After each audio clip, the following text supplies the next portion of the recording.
러시아 복음주의 오순절 신학교 세르게이 블라지미로비치 총장을 만나 러시아 기독교 상황에 대해 들어봤습니다. 한국기독교 복음단체 총연합이 한국교회와 남북통일을 주제로 포럼을 개최했습니다.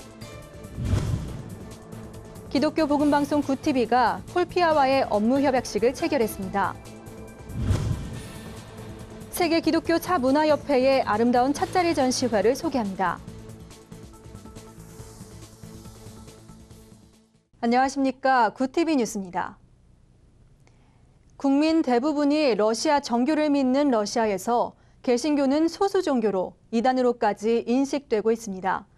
이런 가운데 러시아 개신교 최대 교단인 오순절 교단의 신학교 총장 세르게이 블라지미로비치가 한국을 방문했습니다. 이번 방문을 시작으로 한국교회와의 활발한 교류를 해나갈 것이라고 밝힌 세르게이 블라지미로비치 총장을 김정현 기자가 만났습니다. 러시아 정교가 우세한 러시아에서 개신교 인구는 1%에도 못 미칩니다. 그러나 소련 붕괴 이후 차츰 복음의 문이 열려 현재 러시아 기독교는 성장하고 있습니다. 현재 러시아 내에 약 4,000교회가 존재하는 오순절 교단은 러시아 개신교에서 가장 큰 성장세를 보이고 있습니다. 굿TV를 방문한 러시아 복음주의 오순절 신학교 세르게이 블라지미로비치 총장은 무슬림 국가들과 우호적인 관계를 맺고 있는 러시아는 앞으로 선교에 많은 가능성을 가지고 있다고 말했습니다. Но и также идти в другие страны проповедовать Евангелие. Потому что у России хорошие отношения с некоторыми мусульманскими странами. И для нас это возможность прийти туда и проповедовать Евангелие. То есть русских очень любят там, поэтому нам нужно туда проповедовать Евангелие. 그는 성령운동과 치유사역을 러시아 오순절 교단의 성장 배경으로 꼽았습니다. 또한 알코올과 마약 중독자들을 위한 치유사역을 통해 복음을 전하고 있다고 밝혔습니다. Но я думаю, что в самом учении пятидесятников очень большое внимание уделяется духовным дарам. А русские люди открыты для сверхъестественных вещей. Потому что пятидесятники молятся за исцеление, и Бог действует. Поэтому церкви растут. 그러나 그는 러시아에서 개신교는 소수 종교로 이단으로 여겨지기까지 해 선교 사역에 많은 어려움이 있다고 말했습니다. 한편 세르게이 블라지미로비치 총장이 이끌고 있는 러시아 복음주의 오순절 신학교는 지난 1992년 문을 열어 현재 약 1,000명의 예비 목회자들이 공부하고 있습니다. 세르게이 총장은 앞으로 교수 및 학생 교류 등 다양한 방법으로 한국교회와 교류해 나가겠다고 밝혔습니다. 굿TV 뉴스 김정현입니다. 남북 통일을 준비하기 위한 한국교회의 노력이 계속되고 있습니다. 한국기독교 복음단체 총연합 포럼에서는 통일에 대해 역사적, 신학적으로 살펴보고 한국교회의 실질적 역할에 대해 논의하는 시간을 가졌는데요.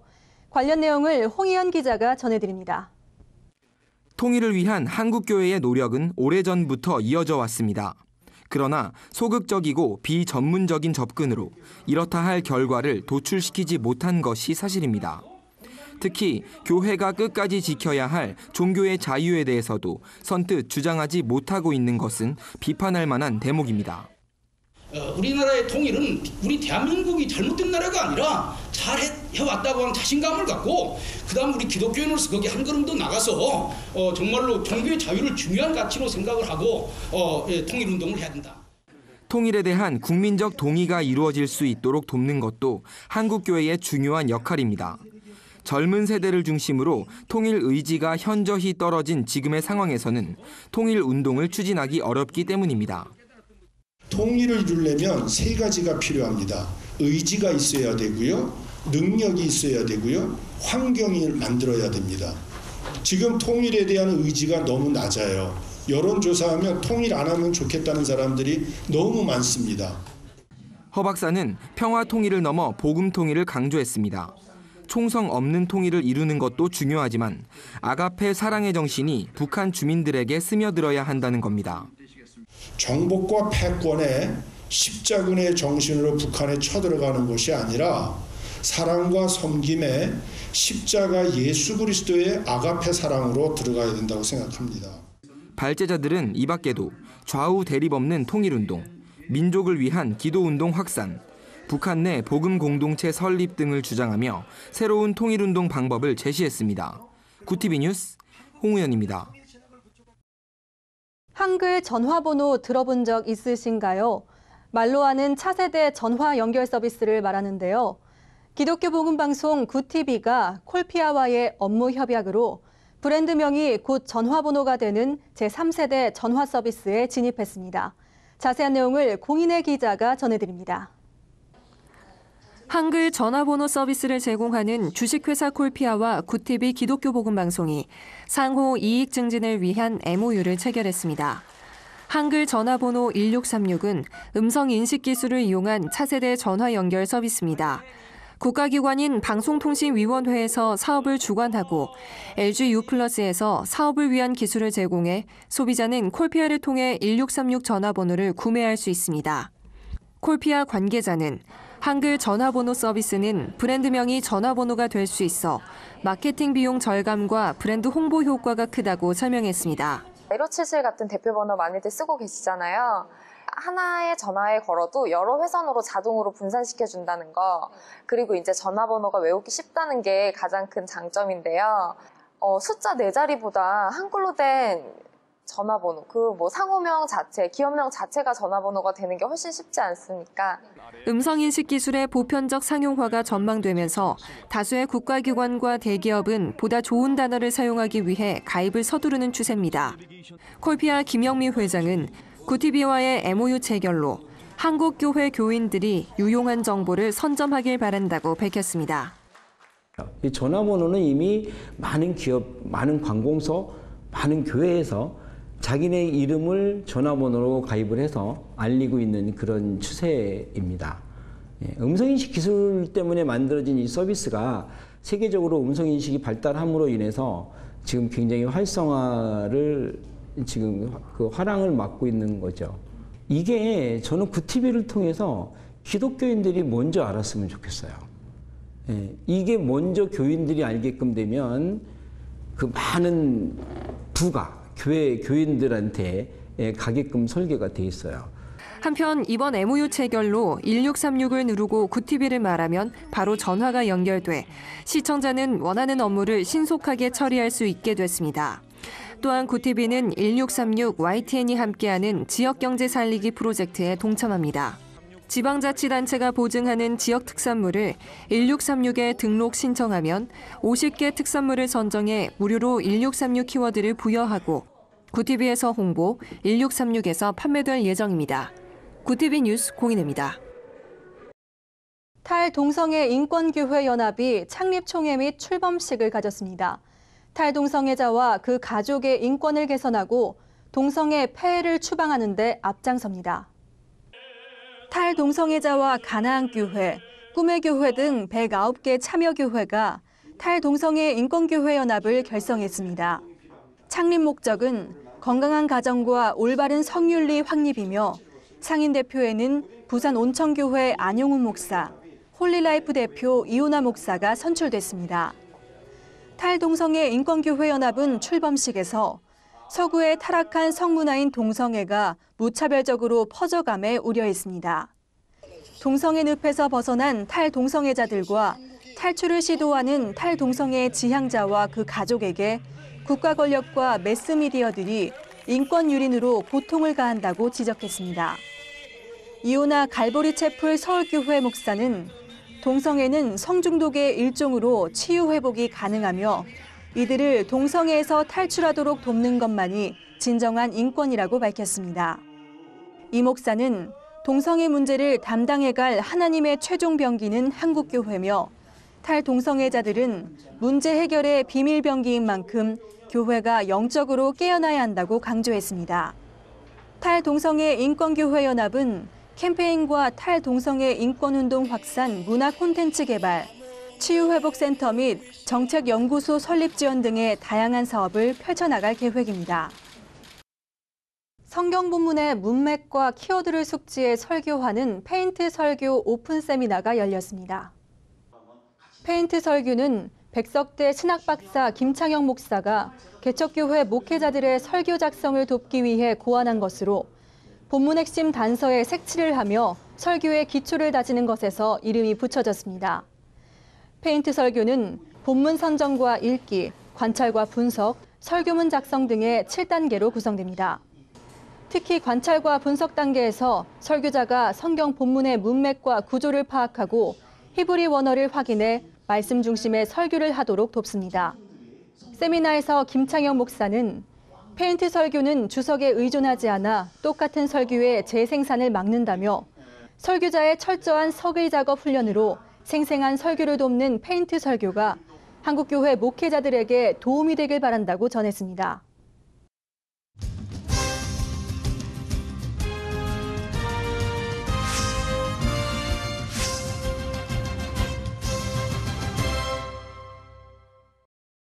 우리나라 전통 찻자리를 통해 복음을 전하는 이들이 있습니다. 바로 세계 기독교 차문화협회인데요. 이들이 사계절 40여 점의 찻자리를 연출해 아름다운 티테이블 세팅을 선보였습니다. 지난 16일부터 3일간 진행됐던 세계 기독교 차문화협회 2015 아름다운 찻자리 전시회를 소개합니다. 접시의 그림들이 성탄의 기쁨을 나타냅니다. 12개의 찻잔은 예수의 12제자를, 양끝에 놓여진 풍성한 떡은 오병이어를 생각나게 합니다. 성경의 최후의 만찬을 한국 전통의 찻자리로 표현했습니다. 또 다른 작품은 테이블 위에 흰색 천을 길게 늘어뜨려 주님의 발자취를 나타냈습니다. 알록달록한 찻잔은 주님의 영광스러움을 더욱 부각시킵니다. 이 밖에도 골고다의 길과 십자가의 길을 표현한 작품 이렇게 좋은 날에 그님이 오신다면 등 40여 개의 아름다운 사계절 찻자리가 전시됐습니다. 오늘 전시장에 준비된 모든 세팅은 가정에서나 또 야외에서나 파티에 외국 손님이 오셨을 때 다양하게 테이블 위에서 차 종류에 따라서 차 도구에 따라서 세팅을 아름답게 꾸며놓고 차를 즐길 수 있는 그런 찻자리를 꾸민 겁니다. 이런 문화를 계속 통해서 하나님 문화도 전해지고 세계 기독교 차문화협회는 다도의 기독교적 메시지를 담아 차 한 잔으로 세계 열방에 복음을 전파하려는 취지를 가지고 1999년 설립됐습니다. 협회는 크리스천 예절문화 과정, 기독교 패백 과정, 티테이블 세팅 과정 등의 교육 과정을 통해 우리나라 전통 찻자리로 복음 전파에 힘쓰고 있습니다. 저희들은 기독교 차문화는 한마디로 차 한 잔으로 세계 복음화예요. 그래서 차를 통해서 복음 전하는 게 우리 사명이에요. 어떻게 하면 차를 마시면서 사람들하고 교제하는가. 이번 전시회의 작품들은 오는 7월 아름다운 찻자리 책 출간으로 다시 한번 소개될 예정입니다. 구티비 뉴스 김지선입니다. 주요 단신입니다. 미국 의류 선교사인 호러스 알렌이 1885년 6월 21일 자필일기에서 묘사한 예배가 지난 21일 서울 남대문교회에서 130년 만에 재현됐습니다. 알렌 선교사 무교회인 미국 오하이오주 델라웨어 제1장로교회의 데보라 패터슨 목사는 이번 방문을 통해 하나님의 사랑이 얼마나 아름답게 꽃피었는지 알게 됐다며 우리 모두 각자의 자리에서 세계 선교의 사명을 감당해 나가자고 당부했습니다. 한국장로교 총연합회 임원들이 지난 22일 박원순 서울시장과 면담을 갖고 오는 28일 열리는 2015 키어 문화축제 퍼레이드를 취소해달라고 강력히 요구했습니다. 하지만 박 시장은 서울광장 집회 신고 시 시간이 비어 있다면 누구든 허용해줘야 한다며 키어 문화축제 퍼레이드 취소가 어렵다는 입장을 밝혔습니다. 2015년 7월 7일 회초리 기도대성회를 위한 특별대담이 25일 개최됩니다. 회초리 기도대성회 준비위원회 본부장 이주태 장로는 한국교회가 회개운동을 통해 영성을 회복하고 새로운 성장과 부흥에 대해 논의하고자 이번 대담을 마련했다고 밝혔습니다. 하나님의 작곡가들 콘서트 최고의 선물 영혼의 찬양이 오는 7월 4일 오후 5시 사랑의 교회 사랑 아트홀에서 열립니다. 사랑의 교회 강유정 순장을 비롯해 버클리대 안진 교수 등 11명의 국내외 작곡가들이 성가곡을 작곡했으며 디사이플 콰이어, 주리 등이 특별 출연할 예정입니다. 이상으로 고TV 뉴스를 마칩니다. 시청해주셔서 감사합니다.